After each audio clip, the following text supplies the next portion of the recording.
Question. When you think of something dangerous, something deadly, what comes to mind? Maybe a weapon? Maybe a wild animal? Maybe a beast or monster? Well, yeah, all of those would be excellent choices. But I bet one thing you didn't think of was molasses. Yes, molasses. You know that sweet, sticky brown syrup used to make yummy cakes and cookies? You probably don't think of it as deadly, but today we're going to talk about an incident in Boston that occurred over a century ago. Today we'll dive into the Great Molasses Flood of 1919.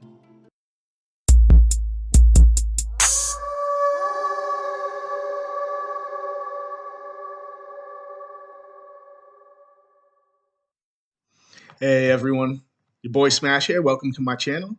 Thank you for helping me get my new channel started. This is my first video in a series called History's Strangest Events.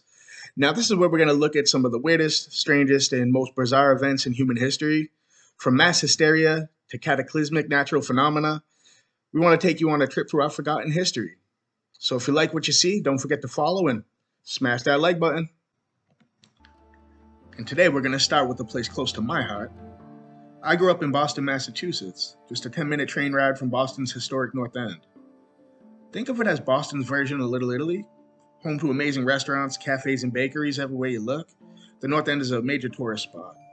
They have massive feasts throughout the streets all summer long. The North End is the spot. But as the summer gets hotter and the humidity kicks up a notch, another odor rises through the aroma of brick oven pizzas and sausages on the grill. It's a smell that tourists might not even notice, but any local would recognize the pungent stench of molasses. Let's flash back to the streets of Boston on January 15th, 1919.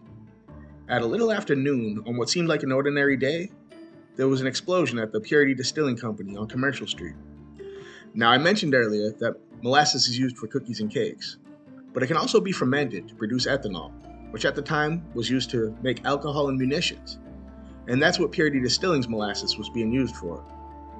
Well, that was before a 50-foot tall, 90-foot wide storage tank filled with over 2 million gallons of molasses, weighing approximately 12,000 tons, exploded with enough force to knock over a nearby streetcar and smash steel panels into the girders of the nearby Boston Elevated Railway building on Atlantic Ave. The explosion appeared to be caused by thermal expansion. There had just been a new batch of molasses delivered, which was heated to mix with the old molasses.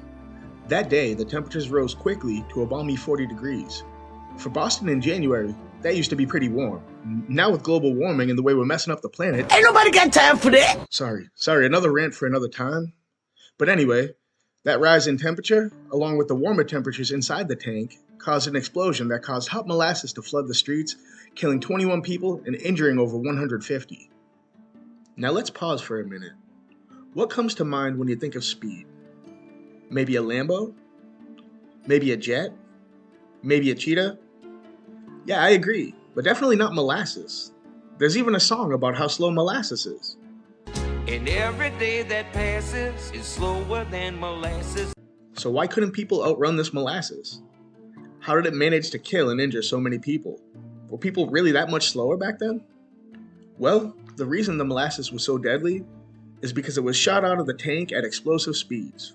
Waves of molasses, reaching peaks of 25 feet high, stormed through the narrow streets at over 30 miles per hour. With that velocity and the viscosity of the molasses, that molasses was moving fast.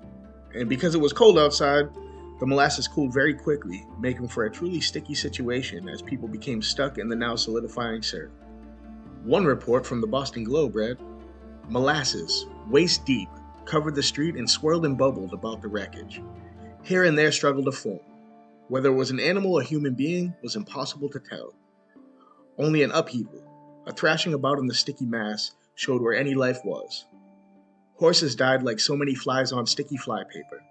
The more they struggled, the deeper the mess they were ensnared. Human beings, men and women, suffered likewise." Another report read, "Anthony DeStacio, walking homeward with his sisters from the Michelangelo School, was picked up by the wave and carried, tumbling on its crest, almost as though he were surfing. Then he grounded and the molasses rolled him like a pebble as the wave diminished. He heard his mother call his name and couldn't answer. His throat was so clogged with the smothering goo. He passed out, then opened his eyes to find 3 of his 4 sisters staring at him." These are the people that lost their lives during this incident.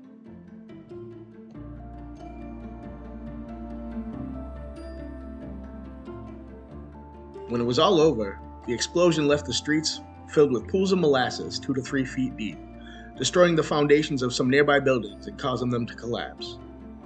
The molasses even managed to toss a truck into the nearby harbor. It managed to kill people and animals in its path, and many involved who did survive ended up with serious respiratory issues.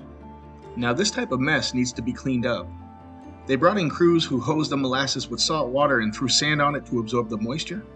Cleanup took weeks near the explosion, and even longer for some of the other affected neighborhoods. Most of the molasses ended up in the Boston Harbor, leaving it brown through the summer. Rescue workers, sightseers, and cleanup crews managed to track the sticky mess all through the city, even in subway platforms and trains. The joke became that everything that a Bostonian touched was sticky. And as for the Puritan Distilling Company, the ones responsible for the explosion, their parent company, U.S. Industrial Alcohol Company, faced a heavy string of lawsuits. The company claimed that the tank had been blown up by anarchists. Whoa, so this is the precursor for the right blaming everything on Antifa, isn't it? Focus. Okay, sorry, no more tangents from me. So the company claimed that the tank had been blown up by anarchists because some of the alcohol produced was to be used in making munitions. But after 3 years of hearings, a court-appointed auditor found USIA responsible. In the end, they were sued by over 100 people affected by the explosion. They paid out just over $600,000 to the victims, equivalent to less than a measly $10 million in today's money. Now, considering the damage and the lives lost that day, I don't think that's nearly enough to cover the pain they caused.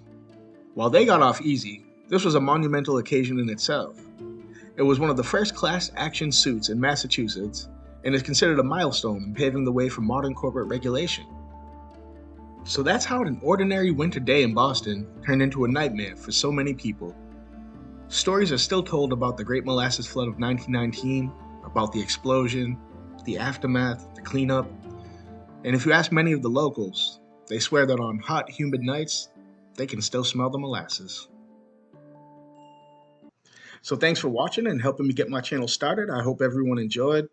Since you stayed around this long, I'm assuming that you did, so don't forget to smash that like button and give me a follow. If you have any ideas for an upcoming episode, leave it down in the comments below, and stay tuned for the next episode when we cover the original War on Christmas. Have a good day, and get smashed, everyone.